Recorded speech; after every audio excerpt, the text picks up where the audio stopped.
और साइप्रस से इस वक्त की बड़ी खबर आ रही है। इजरायली दूतावास के पास धमाका हुआ है और निकोसिया में दूतावास के पास विस्फोट हुआ है। धमाके में ज्यादा नुकसान की खबर तो नहीं है। सीरियाई मूल के 4 नागरिक इस मामले में गिरफ्तार किए गए।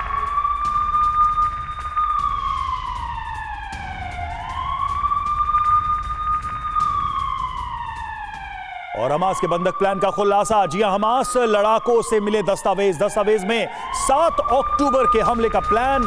टीवी 9 के पास हमास के बंधक प्लान का पूरा दस्तावेज है, यानी कि जो होस्टेज सिचुएशन है उससे इस जंग में क्या योजना थी हमास की, इसके बारे में इसमें पूरी जानकारी है। टीवी 9 के पास ये दस्तावेज हैं जिसमें हमास की ये पूरी प्लानिंग नजर आ रही है, पूरी प्लानिंग दिखाई दे रही है। तो ये जो आप देख रहे हैं डॉक्यूमेंट्स, दरअसल ये ब्लूप्रिंट था हमास की पूरी प्लानिंग का।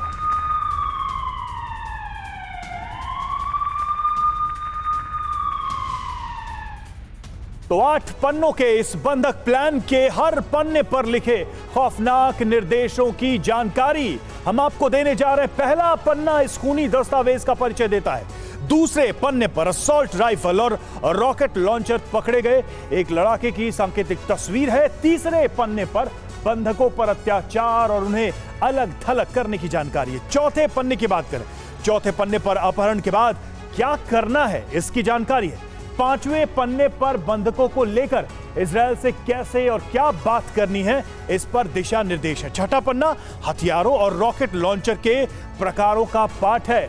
हमास लड़ाकों को यह पढ़ाया जा रहा है। सातवां पन्ना इजरायली सेना के उपकरण, उनकी गाड़ियों और हथियारों की जानकारी देता है।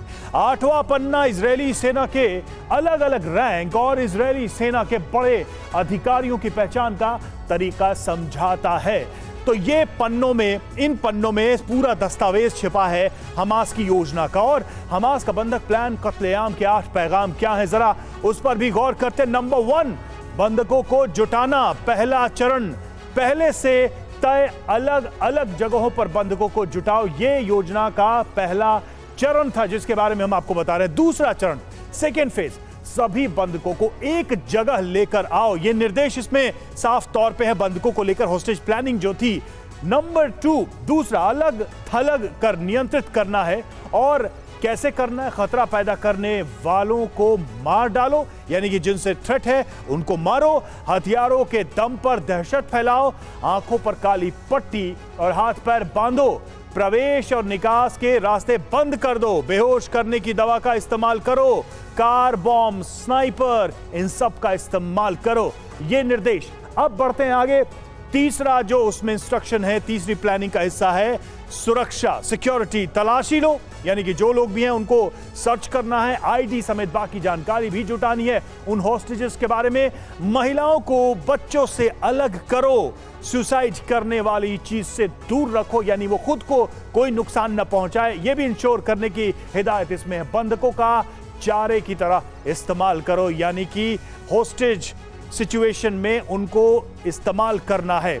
नंबर 4, चौथा, खाने का सामान। ज्यादा से ज्यादा खाद्य सामग्री जुटाओ, यानी कि फूड वगैरह जितना कुछ हो सके वो जमा करना है लंबी लड़ाई के लिए। बंधकों को अपने पास से खाना मत खिलाना। भूखा रखने की प्लानिंग है बंधकों को, ताकि उनके ऊपर भी प्रेशर बनाया जा सके। पांचवा, छिपने का तरीका क्या होगा, इसके बारे में जानकारी। तो अपहरणकर्ताओं की जानकारी मत साझा करो, यानी कि जिन जिन लोगों को उठाया है, उनको किडनैप किया है, उनकी जानकारी साझा नहीं करनी है। बंधक बनाने की जगह गोपनीय रहे, जहां उनको रखा जाना है वो एक सीक्रेट प्लेस होना चाहिए। खिड़कियों दरवाजों को बंद रखना है, ज्यादातर जगहों पर आग लगा दो। आगे बढ़ते हैं। छठा, प्लानिंग का छठा हिस्सा क्या है? बातचीत का जरिया क्या होगा, नेगोशिएशन का जरिया क्या होगा? इजरायली नेटवर्क का इस्तेमाल करो। खुले में वायरलेस फोन के इस्तेमाल से बचो और आला कमान के संपर्क में रहो। पूरी full proof planning, step by step instruction. सातवां, लाइव प्रसारण, तस्वीरें सीधे आकाओं तक पहुंचाओ और कैमरे की बैटरी को फिजूल खर्च मत करो। आठवां प्लान क्या है? प्लान नंबर 8, बंधकों पर बातचीत। जी हां, बड़े नेता राजनीतिक संवाद करेंगे, यानी जो हाई लेवल का नेगोशिएशन होगा वो बड़े नेता करेंगे। जंग के मैदान में बातचीत से बचना है। किसी भी तरीके का नेगोशिएशन वॉर ग्राउंड पे नहीं होगा। अगर बात ना हो पाए तो जैसा बताया है वैसा करो। तो ये 8 पॉइंट्स हमने बताए, वो सारे इंस्ट्रक्शन, ये जो पैगाम है, ये जो अपहरणकर्ताओं को मैसेज दिए गए हैं इन दस्तावेजों में, वो था पूरा ब्लूप्रिंट। यूरोपीय देशों से हमास को बड़ा झटका लगा है। हमास के समर्थकों को कई यूरोपीय देशों से डिपोर्ट किया जाएगा। जर्मनी, स्विट्जरलैंड ने अपनी सुरक्षा एजेंसियों को ऐसे लोगों की पहचान करने का निर्देश दिया है। कई और यूरोपीय देशों में ऐसे लोगों की लिस्ट बन रही है, यानी कि जो लोग यूरोपीय देशों में इस तरह के प्रोटेस्ट कर रहे हैं, समर्थन दे रहे हैं हमास को, हमास के लिए खुलकर सड़कों पर आ रहे हैं, लॉ एंड ऑर्डर की सिचुएशन पैदा कर रहे हैं, उन सभी को आइडेंटिफाई करने का निर्देश है। और साथ ही वो लोग जो ज्यादा परेशानी पैदा कर रहे हैं देश के अंदर, उनको डिपोर्ट करने की भी बात कही जा रही है। तो ये एक झटका है हमास के समर्थकों के लिए, जो कि निर्देश जारी किया गया। जर्मनी और स्विट्जरलैंड ने अपने देश में ये आदेश दिया है ऐसे लोगों के लिए जो हमास के समर्थक हैं।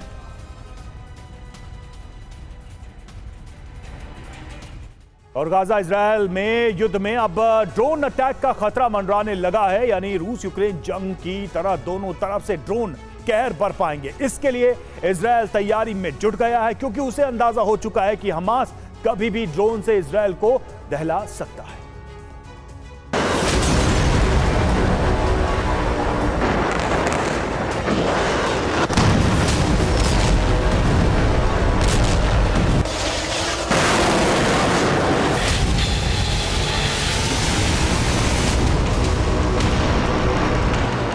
इजराइल का विध्वंसक प्लान, हमास के पास अंडर वाटर ड्रोन।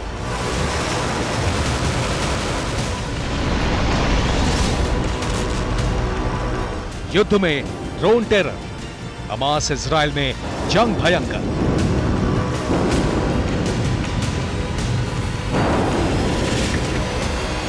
जिस तरकीब से यूक्रेन ने रूस को बैकफुट पर ला दिया, अब इजराइल उसी तरीके से गाजा पर बड़ा हमला करने जा रहा है।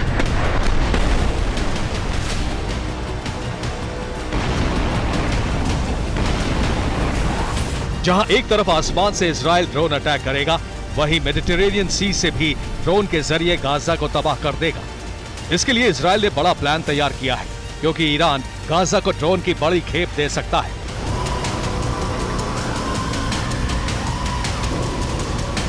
इस बात की पूरी संभावना है कि ईरान ने न सिर्फ हमास को हाईटेक हथियार दिए, बल्कि उन्हें चलाने की ट्रेनिंग भी दी।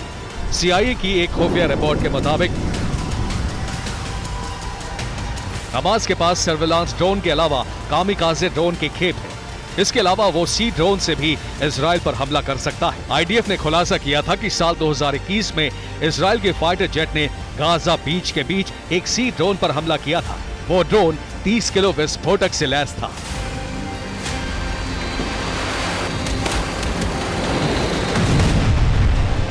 बात यही खत्म नहीं होती। मोसाद को आशंका है कि ईरान ने हमास को हथियार बनाने की तकनीक और ट्रेनिंग भी दी है। इसी वजह से हमास खुद ही गाजा में हथियार बना रहा है, और ये काम उन सीक्रेट सुरंगों में हो रहा है जो बेहद सुरक्षित हैं।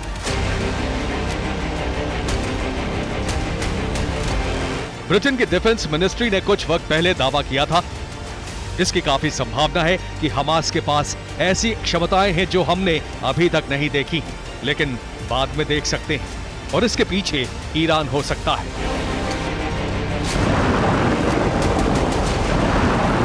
यह दावा काफी हद तक इसलिए सही है क्योंकि 7 अक्टूबर को हमास ने ड्रोन, रॉकेट, मिसाइल और ऑटोमेटिक हथियारों से हमला किया था। कहा जा रहा है कि इन हथियारों को हमास ने खुद बनाया, जिसके लिए ईरान ने $100 मिलियन की सैन्य मदद दी थी। Bureau report, TV9 Bharat. और ईरान समर्थित आतंकियों की यूएस को धमकी, अमेरिकी सेना को इराक छोड़ने को कहा। आतंकी गुटों ने अमेरिका को दी है धमकी, इराक छोड़े नहीं तो हमले जारी रहेंगे। गाजा पर हमले के बाद अमेरिका को धमकी। अगली बड़ी खबर, इजरायल जंग के बीच एक और बड़ी खबर सामने आ रही है। इजरायल ने अपने नागरिकों को मिस्र तुरंत छोड़ने को कहा है, इजिप्ट छोड़ने को कहा है, नागरिकों से जॉर्डन भी छोड़ने को कहा है। तुरंत मिस्र यानी इजिप्ट और जॉर्डन से निकले इजरायल के नागरिक ये साफ साफ एडवाइजरी है। मिस्र जॉर्डन में इजराइल के खिलाफ प्रदर्शन हो रहे हैं, उसको देखते हुए ये निर्देश जारी किया गया।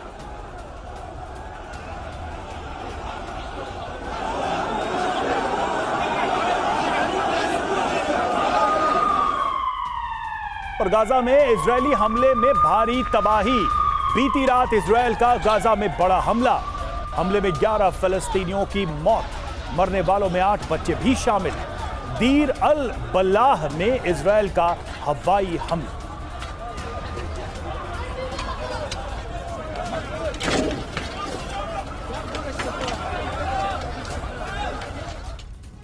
और इजरायल पर हूती के अटैक पर बड़ा खुलासा। यमन से दागी गई मिसाइलों पर यह खुलासा 9 घंटे चला था। अमेरिकी ऑपरेशन यूएस वॉरशिप ने 4 मिसाइलें 15 ड्रोन गिराई थी। यमन ने इजरायल को टारगेट कर दागी थी मिसाइलें।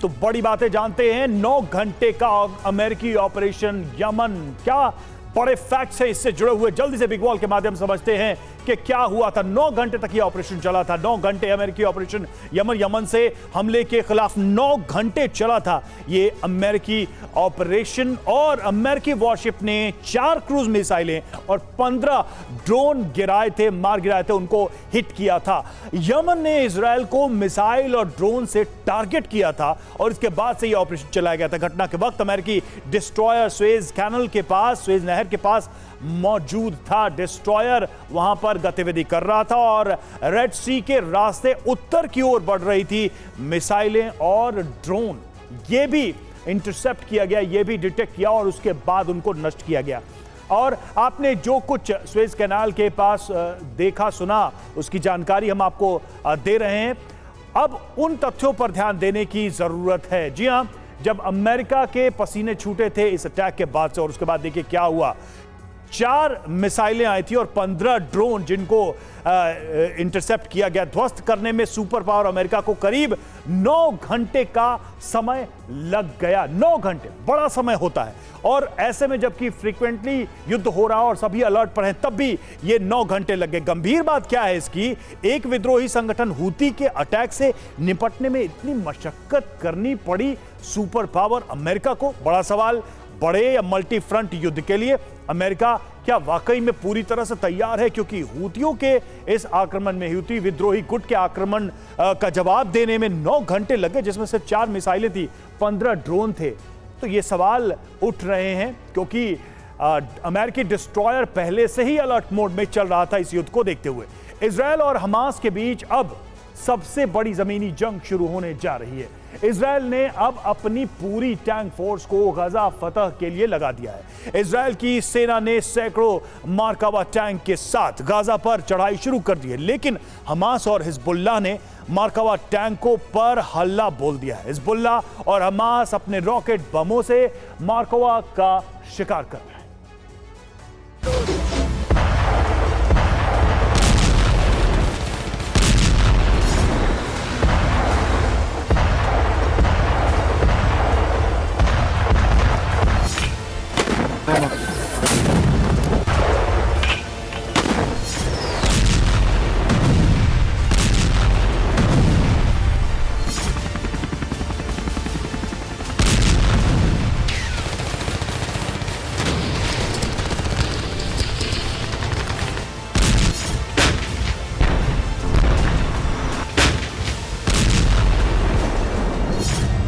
रणभूमि में अब टैंक युद्ध चरम पर पहुंचने जा रहा है।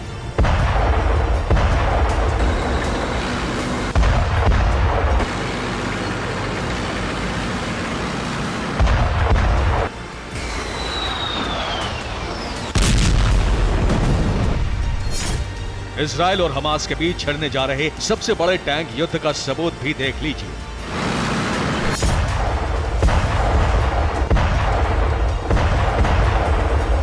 इजरायल बहुत बड़े ग्राउंड ऑपरेशन की तैयारी कर चुका है। सैटेलाइट इमेज से खुलासा हुआ है कि ग्राउंड ऑपरेशन के लिए इजरायल के सैकड़ों टैंक और आर्मर्ड व्हीकल्स तैयार हैं।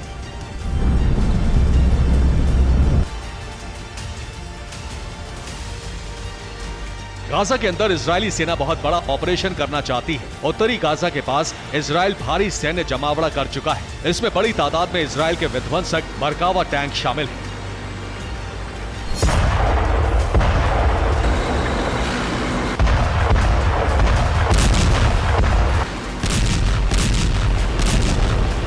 लेकिन अब इजराइल के मरकावा टैंक ही हमास और लेबनानी ग्रुप हिजबुल्लाह के सबसे ज्यादा निशाने पर है।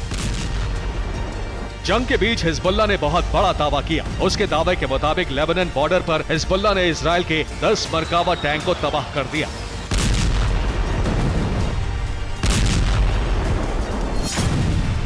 हिजबुल्लाह ने कई इजरायली सैनिकों के भी मारे जाने का दावा किया। अल अबाद में भी इजरायली पोस्ट पर हिजबुल्लाह ने हमला किया और एंटी टैंक मिसाइल से आईडीएफ की पोस्ट तबाह कर दी।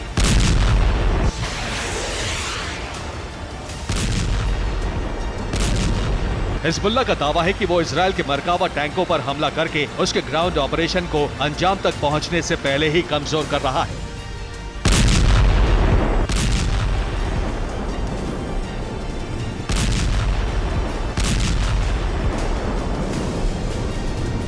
हिजबुल्लाह और हमास के दावों के अनुसार वो इजराइल के बेहद खतरनाक माने जाने वाले मरकावा टैंकों को एंटी टैंक गाइडेड मिसाइलों से निशाना बना रहे हैं।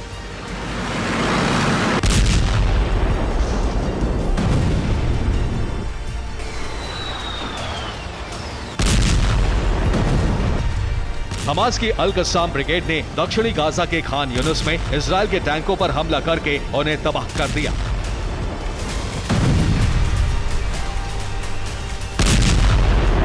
खान यूनिस में भी अल कस्साम ब्रिगेड ने मरकावा को मार गिराने के लिए एंटी टैंक गाइडेड मिसाइल का ही इस्तेमाल किया। खान यूनिस में हमास और आईडीएफ के बीच भीषण जंग चल रही है, जिसमें अब सारा दारोमदार मरकावा टैंकों पर है।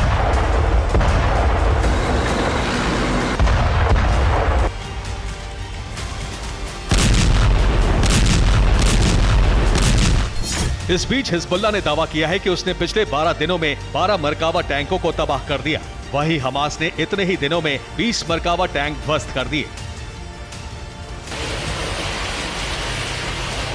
आखिर हमास और हिजबुल्लाह अब लगातार मरकावा टैंक को निशाना क्यों बना रहे हैं? क्या ये उनकी किसी खास रणनीति का हिस्सा है? माना जा रहा है कि ग्राउंड ऑपरेशन में मरकावा टैंक ही सबसे बड़ा हथियार बनेगा और मरकावा टैंक ही निर्णायक साबित होगा।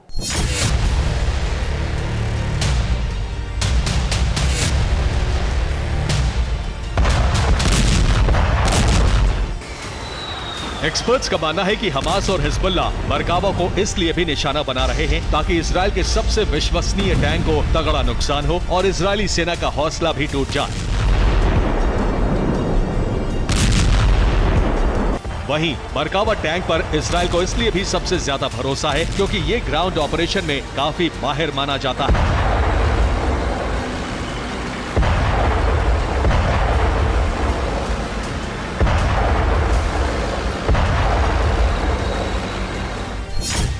मरकावा टैंक को दुनिया के 5 सबसे घातक टैंकों में से एक माना जाता है। ये टैंक 120 mm की बोर गन से लैस होता है। इस गन की मदद से ये ऊंचाई से आने वाले हथियारों को भी ढेर कर सकता है। साथ ही 4000 मीटर तक रक्षा करने वाला कवच भी इसमें लगा होता है। मरकावा टैंक में डे नाइट कैमरा भी होता है, जिसकी वजह से टैंकों को चारों तरफ का 360 डिग्री नजारा दिखता रहता है।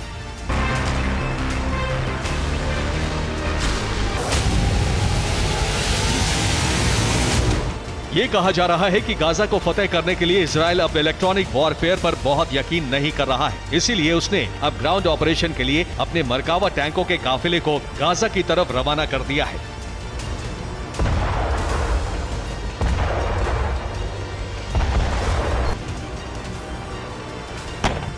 दूसरी तरफ इजराइल लेबनान बॉर्डर पर हिजबुल्लाह के हमलों का भी जवाब दे रहा है। इजराइल डिफेंस फोर्स ने दावा किया है कि उसने लेबनान बॉर्डर पर हिजबुल्लाह के ठिकानों पर अटैक करके उन्हें तबाह कर दिया।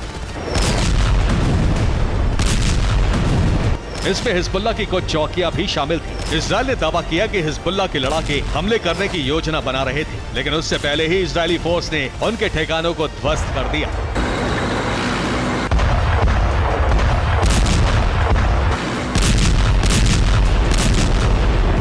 Bureau report, TV9 Bharatvarsh. और इजरायली सेना को एक और बड़ी कामयाबी मिली है। वेस्ट बैंक में हमास नेता के घर पर कब्जा, हमास के राजनीतिक उप प्रमुख के घर पर कब्जा, सालेह अल आरूरी के घर आईडीएफ ने कब्जा किया।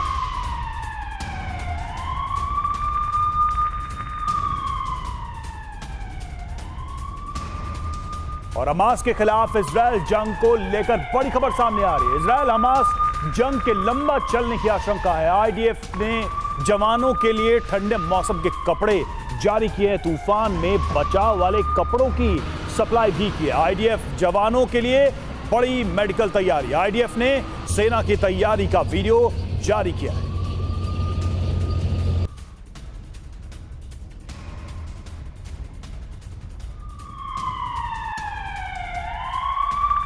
और ग्राउंड ऑपरेशन को लेकर बड़ी खबर आ रही है। ग्राउंड ऑपरेशन पर अमेरिका की रोक नहीं, अभियान रोकने पर नहीं बोले बाइडन। बाइडन के बयान पर बोला व्हाइट हाउस। बाइडन सही रूप से सवाल नहीं सुन पाए, प्लेन पर चढ़ रहे थे, इसलिए राष्ट्रपति बाइडन ने ठीक से नहीं सुना सवाल।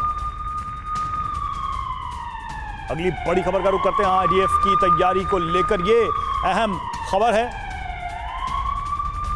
हमास के ठिकानों पर हमले तेज होंगे, आने वाले दिनों में और हमले होंगे, ये कहना है इजरायली फोर्स का। हमास के ठिकानों पर ये हमले बढ़ेंगे, इनकी इंटेंसिटी बढ़ेगी।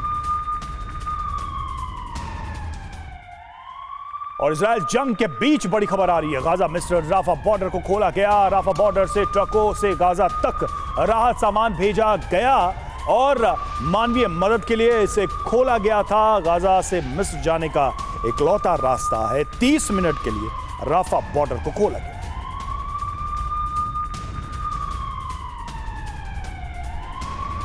ये तस्वीरें हम आपको दिखा रहे हैं जब ट्रकों का मूवमेंट हुआ, राफा बॉर्डर को खोला गया और उसके बाद से इन ट्रकों की आवाजाही रही। 30 मिनट तक इनको बॉर्डर क्रॉस करने की अनुमति थी। मिस्र के राफा बॉर्डर की ये तस्वीर।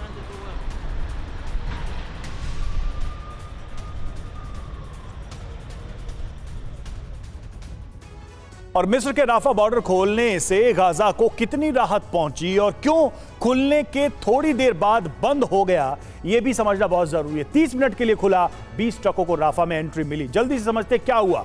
राफा के रास्ते गाजा को राहत पहुंची है। राफा बॉर्डर खुलने के बाद मानवीय मदद पहुंचाई गई। बॉर्डर खुलने के बाद ट्रकों से राहत का सामान गाजा के अंदर गया। गाजा में यह सामान पहुंचाया गया। राफा बॉर्डर खुलने के बाद 20 ट्रक गाजा पहुंचे हैं और इन ट्रकों के माध्यम से सामान पहुंचा है। 30 मिनट तक खुलने के बाद बॉर्डर फिर से क्लोज कर दिया गया, यानी कि सीमा को बंद कर दिया गया। बस इस समय के लिए, यानी 30 मिनट के लिए है ये खुला था। जंग शुरू होने के बाद से गाजा मिस्र का रास्ता यानी कि राफा बॉर्डर जो है वो बंद था। ये पहली बार हुआ है कि आधे घंटे के लिए 30 मिनट के लिए बॉर्डर को खोला गया। बॉर्डर बंद होने से जरूरी सामानों की सप्लाई बंद हो गई थी, आवाजाही बंद हो गई थी, कहीं कोई मूवमेंट नहीं था। गाजा से मिस्र की ओर निकलने का ये एकमात्र रास्ता है जो साउथ गाजा की तरफ जाता है और कई दिनों से हजारों फिलिस्तीनी राफा बॉर्डर पर जुटे हुए हैं इस आस में कि उन्हें बॉर्डर क्रॉस करने का मौका मिलेगा। गाजा में फंसे विदेशी नागरिकों को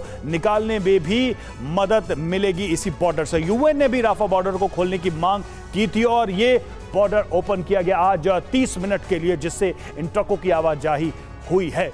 और बढ़ते अगली बड़ी खबर की तरफ। इजरायल जंग रुकवाने के लिए कायरा में बड़ी बैठक। जी हां, इजरायल युद्ध को लेकर बैठक में चर्चा।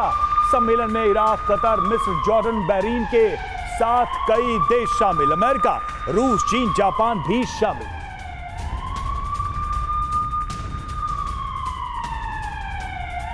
और बैठक में जॉर्डन किंग का बयान। गाजा में लोगों पर अत्याचार, लोगों को भूख से मरने पर मजबूर कर रहा है इजरायल।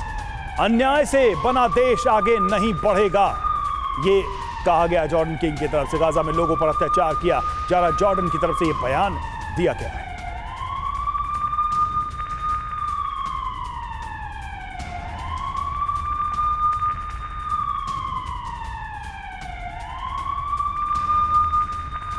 और बंधकों को लेकर यह बड़ी खबर सामने आ रही है। हमास ने कैदियों की अदला बदली की रखी है शर्त। जी हां, हमास ने 6000 कैदियों को रिहा करने की मांग की है। इजरायल की जेलों में बंद 6000 फिलिस्तीनी हमास के पास बंधक हैं 200 से ज्यादा लोग। इजराइल से रिहाई के बाद सभी बंधक रिहा होंगे, ये हमास ने शर्त रखी है। तो इस हॉस्टेज सिचुएशन को, बंधकों की समस्या को सुलझाने के लिए हमास ने यह बड़ी शर्त रखी है। 200 के करीब इजरायली लोग बंधक हैं। इजराइल की तरफ से जिन लोगों को अगवा किया गया वो बंधक हैं और इन्हें छोड़ने की एवज में 6000 कैदी जो कि इस वक्त इजराइल की जेलों में बंद हैं, जो फिलिस्तीन के हैं, उनको छोड़ने की मांग रखी गई है। बड़ी शर्त हमास की तरफ से। तो बंधक संकट 250 वर्सेस 6000, 250 वर्सेस 6000। जी हां, क्या है मामला? हमास का दावा उसकी कैद में 200 से 250 बंधक हैं। इजराइल समेत कई देशों के लोग इस वक्त बंधक हैं, हमास के कब्जे में हैं। हमास ने कैदियों की अदला बदली की शर्त रखी है। 6000 फिलिस्तीनी कैदियों को रिहा करे इजराइल, यह शर्त रखी है। इजराइल की जेलों में 6000 फिलिस्तीनी बंद हैं। 2011 में हुई थी कैदियों की अदला बदली और एक इजरायली सैनिक के बदले 1027 फिलिस्तीनी कैदी रिहा हुए थे। बड़ा सवाल क्या है? बड़ा सवाल, क्या हमास की शर्त मानेगा इजराइल? क्योंकि 200 से 250 के बदले वो 6000 फिलिस्तीनियों को रिहा करने की मांग कर रहा है। तो जिसका डर था वही हुआ। एक जमाने में अमेरिका ने जिन देशों को एक्सिस ऑफ एविल कहा था, उन देशों में से 2 बड़े देशों ने हमास को मदद दी है और इजराइल ने गाजा में हमास के ठिकानों पर रेड मारी और बड़ी तादाद में हथियार भी जमा किए। हथियारों को जमा किया गया और तब हैरानी ज्यादा हुई जब पता चला कि ये हथियार मेड इन ईरान है और मेड इन उत्तर कोरिया है, यानी कि बाहर से ये हथियार मंगाए। जी हाँ, जो हथियार हमास के ठिकानों से जब्त किए गए, उससे यह साफ हुआ कि हमास को ईरान और उत्तर कोरिया से हथियारों की सप्लाई हुई। इन हथियारों में rocket launcher, motor, hand grenade के अलावा आरपीजी और बड़ी तादाद में कारतूस भी शामिल थे। हथियारों की बरामदगी से यह भी पता चला कि हमास ईरान उत्तर कोरिया का गठजोड़ गुपचुप तरीके से काम कर रहा था और एक दूसरे की मदद कर रहा था।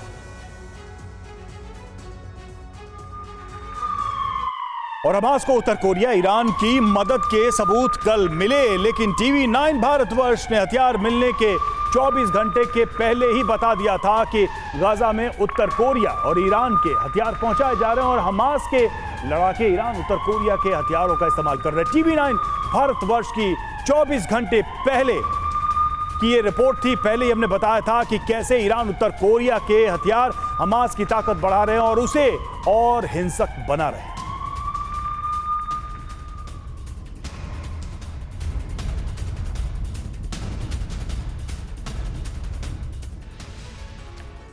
और चलिए अब आपको दिखाते हैं कि कैसे टीवी 9 ने 19 अक्टूबर यानी गुरुवार को दोपहर 2 बजे इस खबर को ब्रेक किया था और पूरी डिटेल बताई।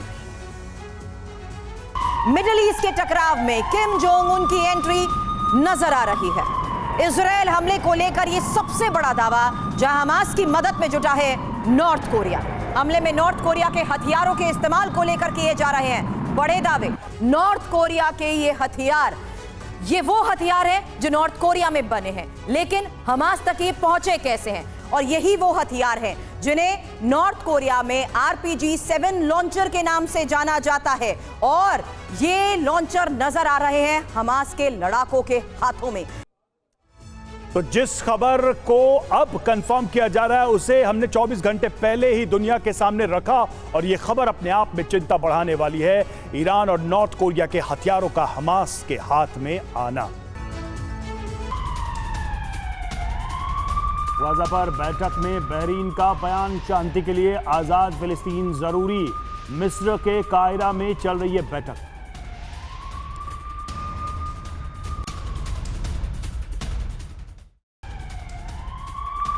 हमास पर आईडीएफ का बड़ा बयान, हमास पर हमला और तेज करेंगे, ये कहा है आईडीएफ ने।